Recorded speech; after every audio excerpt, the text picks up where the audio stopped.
Good afternoon, ladies and gentlemen. I'm Gheewhan Kim, President of Korea Foundation. It is a real honor and pleasure to co-host KFSP Future Strategy Forum today. This is my trip back to New York City in 5 years to see my old friends and colleagues I used to work with as a Consul General in New York. I want to offer my sincere greetings to everyone here, and my special thanks to Vice President Dan Russell and Vice President Mandy Cutler. She's not present, unfortunately, today. The staff of Asia Society Policy Institute for their excellent preparation of this timely forum. This is a Korea Foundation third forum with this year with U.S. think tanks that takes place to commemorate the 70th anniversary of Korea-U.S. alliance after April Korea Security Summit with Harvard Belfer Center and the February Economic Security Forum with CSIS in Washington, D.C. In the meantime, after April Forum with Harvard Belfer Center, a series of summit meetings and visits took place in Washington, D.C., Boston, Seoul, Hiroshima, and Korea, U.S., Japan trilateral summit soon in Washington, D.C. again. In April, President Yoon Suk-yeol paid a state visit to Washington, D.C. to commemorate the 70th anniversary of Korea-U.S. Mutual Defense Treaty. President Biden, President Yoon reaffirmed ironclad commitment to what has become a global alliance focused on defense and security, economic, commercial, environmental cooperation, technology, digital space cooperation, and broadening development assistance, educational exchanges, and people-to-people ties. A lot of agenda between Korea and United States. All these agreements, I believe, provide a new bedrock platform for global comprehensive strategic alliance between Korea and the United States that covers not only region-wide broad cooperation in Indo-Pacific region, but also sharp collaborative responses to bilateral and trilateral priority issues, including extended deterrence assurances of Washington Declaration and strategic and emerging technology partnerships. Korea-U.S. alliance is now entering into grassroots collaborations with many states, cities in America.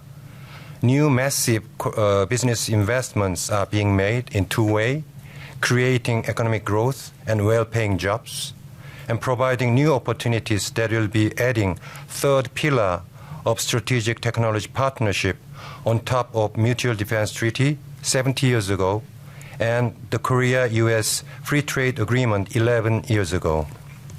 In May, Japanese Prime Minister Kishida visited Korea and held a summit meeting with President Yoon that is reviving a shuttle diplomacy between Korea and Japan, responding earlier to President Yoon's visit to Japan in March this year. During Hiroshima G7 summit, brief meeting of Korea-U.S.-Japan trilateral summit took place together with several bilateral meetings.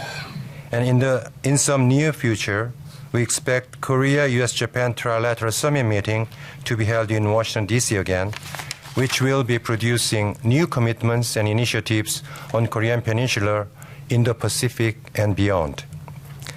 As global interest in Korea builds up, Korea Foundation is meeting greater opportunities in Korean studies, not only strengthen current subjects of language, literature, history, sociology, anthropology, social sciences, but also extend into new subjects based on new demands on arts and culture and science and technology. Currently, Korea Foundation is providing support to 107 Korean studies professors and instructors at 63 universities in the United States and Canada. I think Korea Foundation will play active roles in expanding new educational exchanges, including in STEM, arts and culture, helping to pool and recruit future scientists, engineers, creative, entrepreneurial young leaders. New York City is a global capital, which is very important to the work of Korea Foundation. And the Korea Foundation is considering Asia Society and Metropolitan Museum as important partners in New York City. The first forum today with SP shall be the start of further collaborations between Korea Foundation and Asia Society, as my foundation works on expanding New York-based projects, opening a new office in New York City soon. I thank Asia Society Policy Institute and distinguished participants for their excellent contributions to this forum.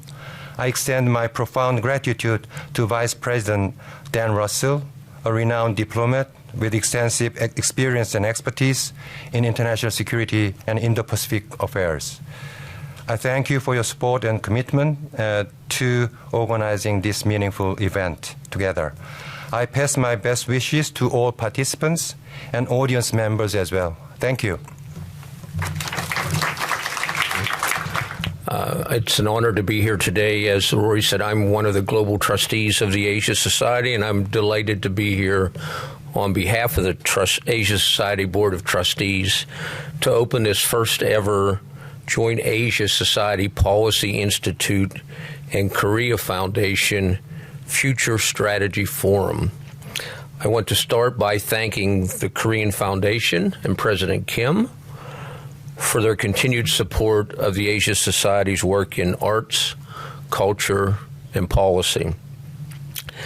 South Korea is the 10th largest economy in the world, and its companies are major developers and manufacturers of the technology that fuels our modern life. You may be carrying a Samsung phone in your pocket, driving a Hyundai vehicle to work, or watching this program on a computer with an XK Hynix flash memory drive, which is very, very complicated and very sensitive today. South Korea also finds itself with the U.S., its largest security partner, and China, its largest trading partner, increasingly at odds with each other.